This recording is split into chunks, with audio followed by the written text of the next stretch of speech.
શ્રી ગણેશાય નમઃ. બોલો પૂર્ણ પુરુષોત્તમ રાયની જય. મિત્રો, આજે આ વિડીયોમાં આપણે સાંભળીશું પવિત્ર પુરુષોત્તમ માસના 14મા દિવસે અધ્યાય 14મો દ્રઢ ધનવાના પૂર્વજન્મની કથા અને સાંભળીશું 14મા દિવસની કથા વાર્તા મૌન વ્રતની કથા. અગાઉ આપણે જાણ્યું કે રાજા દ્રઢ ધનવાને પોપટે વનમાં સંભળાવેલો શ્લોક જ યાદ આવ્યા કરે છે અને તે ઉદાસ રહ્યા કરે છે અને આખો રાત દિવસ એક જ શ્લોક બોલ્યા કરતા હતા. તેથી રાજાની આવી હાલત જોઈને પ્રજાજનો પણ ચિંતા કરવા લાગ્યા. સાંભળીશું અધ્યાય 14મો દ્રઢ ધનવાના પૂર્વજન્મની કથા. ભગવાન નારાયણના મુખેથી પાવન કથાના શબ્દો સરી રહ્યા છે ત્યારે દેવર્ષિ નારદ એક સમયની વાત છે. રાજા દ્રઢ ધનવા દરબારમાં ઉદાસ બેઠા છે અને ત્યારે તેના સદભાગ્યે શ્રીરામના યશોગાન નિર્મળ ચિત્તે ગાનાર એવા મહર્ષિ વાલ્મીકી ત્યાં પધારે છે.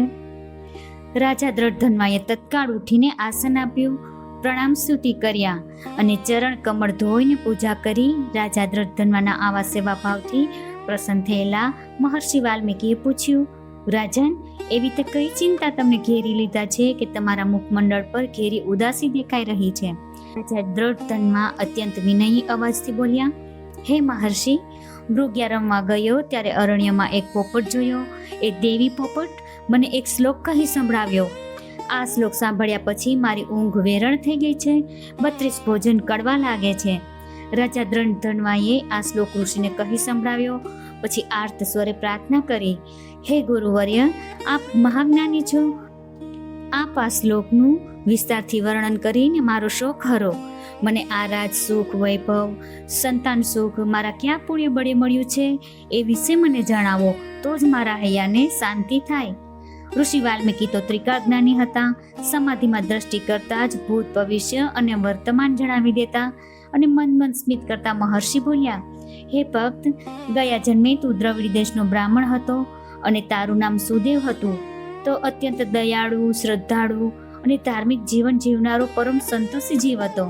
તારી પત્ની પણ તારા પગલે ચાલનારી પવિત્ર સાધ્વી સ્ત્રી હતી અને એ તને જ પરમેશ્વર માનીને રાત દિવસ તારી સેવામાં લીન રહેતી.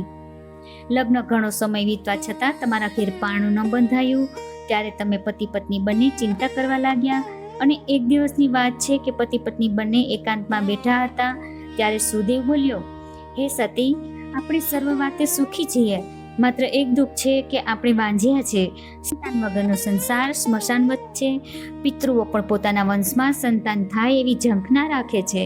સંતાન વગરના વાંઝ્યા માણસના દર્શન પણ અપશુકન ગણાય છે. હે સતી, મને તો આ જીવન ઝેર જેવું અકારું લાગે છે. પતિની આ દુઃખભરી વાણી સાંભળીને પતિવ્રતા ગૌતમી પતિને સ્વાંતન આપી અને ધીરજ બંધાવતી બોલી, હે નાથ, તમારા જેવો પરમ ભક્ત અને વિદ્વાન પુરુષ પુત્ર સુખની ઝંખનામાં ચિંતાતુર બને એ અયોગ્ય છે. તમે સત્ય અને ધર્મના બળે સ્વર્ગ પ્રાપ્તિ કરી શકવાને સમર્થ છો, છતાં પુત્ર સુખનો મોહ શા માટે? હે નાથ, તમે તો જાણો છો કે પૂર્વ ચિત્રકેતુ રાજાએ પુત્રનો અપાર મોહ સેવ્યો હતો અને દેવર્ષિ નારદ અને અંગિરા મુનિએ તેને જ્ઞાન આપીને સંસાર મુક્ત કરવાનો પ્રયાસ કર્યો હતો. દુષ્ટ પુત્રથી દુઃખી થઈ ગયેલા રાજા ચિત્રકેતુએ વનમાં ભટકીને આયુષ્ય પૂરું કરેલું. જો સદભાગ્ય સુપુત્ર સાંપડે તો 70 પેઢીનો ઉદ્ધાર કરે છે, પરંતુ કુપુત્ર જન્મે તો જીવન અને એનાથી પણ વધારે વિસ્મય બની જાય છે. માટે હે નાથ, સુપુત્રની આશા રાખીને શ્રીહરિને ભજતા રહો. શ્રીહરિ સર્વસમર્થ છે. કદમ ઋષિને એમની શ્રદ્ધાના બળે જ કપિલ મુનિ જેવા સુપુત્રના પિતા બનવાનું સદભાગ્ય સાંપડ્યું હતું. પતિવ્રતા નારીના આવા પ્રેરણાદાયી વચનો સાંભળીને સુદેવ એને લઈને નદી કિનારે ફર્યો. નદીમાં સ્નાન કરી શુદ્ધ થઈને તેણે ઉગ્ર તપ આદર્યા. દર 5મા દિવસે એ આહારમાં માત્ર સૂકા પાંદડા લેતો. પૂરા 4 વર્ષ સુધી સુદેવે આવી ઉગ્ર તપસ્યા કરી. ત્યારે ભગવાન વિષ્ણુ પ્રસન્ન થયા અને ગરુડ પર બેસીને પધાર્યા અને સાક્ષાત શ્રી હરિને પધારેલા જોઈને સુદેવે પ્રણામ કર્યા અને તેની આંખોમાંથી દળદળ કરતા હર્ષાશ્રુ વહેવા લાગ્યા. બોલો પૂર્ણ પુરુષોત્તમ રાયની જય. મિત્રો, હવે આપણે સાંભળીશું 14મા દિવસની કથા વાર્તા મૌન વ્રતની કથા. અવંતીમાં એક પવિત્ર તેમજ વિદ્વાન બ્રાહ્મણ રહેતો હતો. તેનું નામ ધર્મદાસ હતું અને ખરેખર તે હંમેશા ધર્મમય જીવન ગાળતો હતો. તેણે જીવનના ઘણા વર્ષો તપમાં પસાર થવાથી તેની ખ્યાતિ તપસ્વી તરીકે થતી હતી. વારંવાર તપ કરવાથી ધર્મદાસનું શરીર દુર્બળ તથા કૃશ થઈ ગયું હતું. તેની ઉંમર 70 વર્ષની થઈ હતી. એવામાં પુરુષોત્તમ માસ આવ્યો અને ધર્મદાસ પુરુષોત્તમ વ્રતનો મહિમા જાણતો હતો, માટે તેણે પુરુષોત્તમ વ્રત કરવાનું નક્કી કર્યું. વ્રતના પહેલા દિવસે તે પ્રાતઃકાળમાં ઉઠીને નદીએ સ્નાન કરવા ગયો. વ્રત નિયમ પ્રમાણે તેણે કાંઠા ગોરમાનું પૂજન કર્યું. કથા વાર્તા સાંભળીને બ્રાહ્મણોને યથાશક્તિ દાન આપી પોતાના મુકામે આવી પહોંચ્યો. 70 વર્ષની ઉંમરે આટલું ચાલતા ચાલતા તે થાકી ગયો હતો.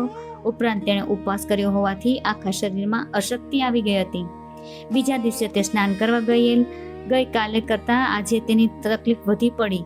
બીજા દિવસનો ઉપવાસ તેને દુઃખદ લાગ્યો. તેનો જીવ ગભરાવા લાગ્યો. તે વિચારવા લાગ્યો કે બીજા દિવસના ઉપવાસમાં મારી આવી હાલત થઈ ગઈ છે, તે આખો મહિનો કેમ ખેંચાશે? પરંતુ સંકલ્પ કરેલો માટે નિયમ ભંગ કરે તો દોષમાં પડે. એના દુર્બળ શરીરથી હવે ઉપવાસ થઈ શકે તેમ ન હતું, પણ ધર્મ માટે અડગ આસ્થા હતી. એ શરીરથી ભલે ભાંગી પડ્યો, પરંતુ મન ઘણું મજબૂત હતું. દિવસ દરમિયાન તેમજ મોડી રાત સુધી ધર્મદાસ જાગતો રહ્યો અને પુરુષોત્તમ ભગવાનનું નામ સ્મરણ કરતો રહ્યો. મોડી રાતે તેને ઊંઘ આવી. સપનામાં તેને પુરુષોત્તમ ભગવાને દર્શન આપ્યા અને તે બોલ્યા, હે ભક્ત, તારાથી ન થઈ શકે એવું વ્રત તે લીધું છે. 2 દિવસના ઉપવાસથી તારા હોંશકોશ ઉડી ગયા છે, તેથી તારાથી વ્રત રહેવું મુશ્કેલ છે. વ્રત સંકલ્પ કરીને ભાંગો તેમાં દોષ છે. તારો મજબૂત સંકલ્પ જોવાથી મારું વ્રત પણ રહે એવા રસ્તો બતાવવા આવ્યા છું.